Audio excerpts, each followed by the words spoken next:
In a quiet valley in Montana, where the wind whispered across golden grass and the sky seemed endless, lived an old man named Henry Thompson. Henry had spent 40 years building his ranch. He had strong hands, a quiet voice, and a heart that carried many memories. But the most important thing in his life was not the land. It was a horse.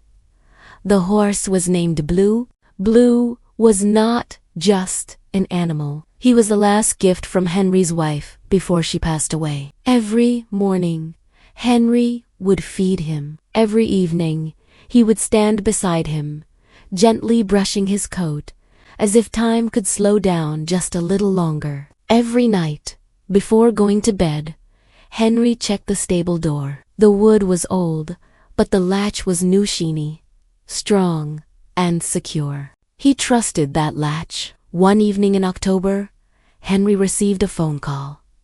His sister was very sick. Without thinking too much, he grabbed his coat, got into his old truck, and drove away into the night. He did not check the stable one last time. That night, something strange happened. A man in a black suit appeared near the ranch. No one saw him arrive. No one heard his footsteps. He simply walked toward the stable, calm and quiet. He looked at the latch. He smiled. "I don't need to break anything," he whispered softly. "I only need to loosen it." He took a coin from his pocket and slowly turned one small screw on the latch, just half a turn. Then he disappeared into the darkness. The wind grew stronger as the night passed. The latch began to shake. At first, it held. But at 3 a.m, a strong gust of wind hit the stable. The latch gave way. The door opened. Blue stepped outside. Free, but unprotected. He wandered down the road, following the smell of fresh crops. Not far away was a field of alfalfa, owned by Henry's neighbor, Daniel McAllister. That field was not just grass. It was survival. It was the food Daniel's cattle needed to make it through winter. Blue entered the field. He ate. He stepped. He destroyed more than he understood. At sunrise, Daniel's wife, Sarah, walked outside and saw the damage. The field was ruined.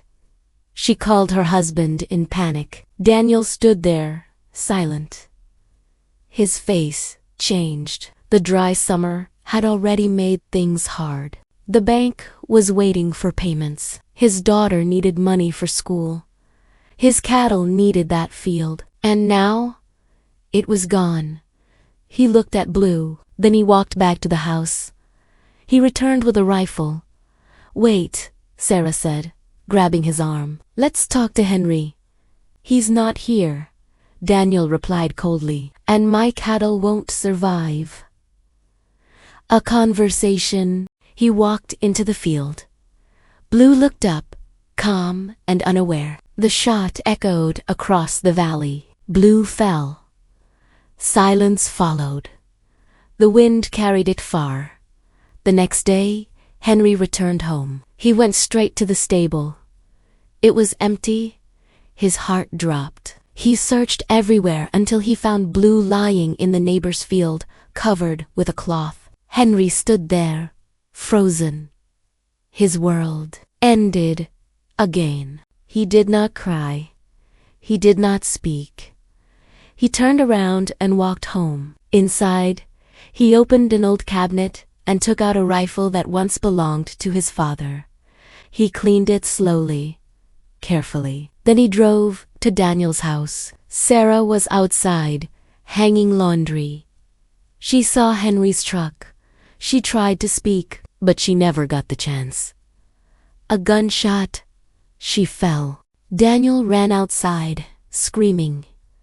But Henry was already gone. That moment broke something inside Daniel. He held his wife in his arms as life left her eyes. Then something else replaced his grief. Rage. That night, Daniel took his own rifle.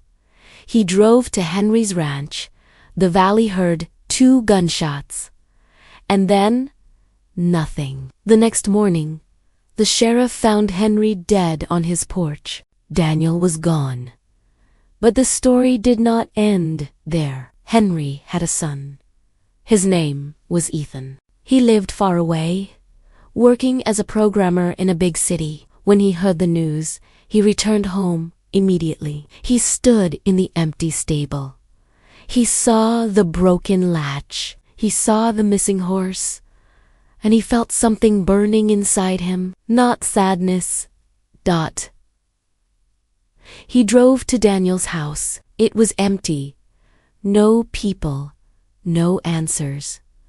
Only silence. That night, Ethan bought gasoline. He returned to the house. He poured it everywhere, and he lit a match. The fire rose quickly, swallowing everything. Photos, memories. A lifetime. Daniel had been hiding in the hills. From a distance, he saw his home burning. He watched everything he loved turn to ash. He did not scream. He did not cry. He simply turned around and walked back toward Henry's ranch. Before sunrise, he arrived. Ethan was there, going through his father's belongings. He did not hear Daniel approach. Minutes later, both men lay on the ground. One held a knife. The other held nothing. The valley was silent again. When the sheriff arrived, he stood in disbelief. So many lives gone. Because of one night. Because of one mistake. As he examined the stable, he noticed something near the hinge. A coin. He picked it up. There was a word carved into it. Very small, almost invisible. He read it. Nothing. The sheriff frowned. Nothing, he whispered. He looked around. At the empty stable. At the broken latch. At the lives destroyed. This wasn't nothing, he said quietly. Years later, people still talked about that night. About how everything started. Not with hatred, not with revenge, but with something small. One loose screw, one moment of carelessness, one decision after another, like a spark in dry grass. And just like a wildfire, once it starts, it does not ask who is right. It does not care who suffers. It only spreads until everything is gone.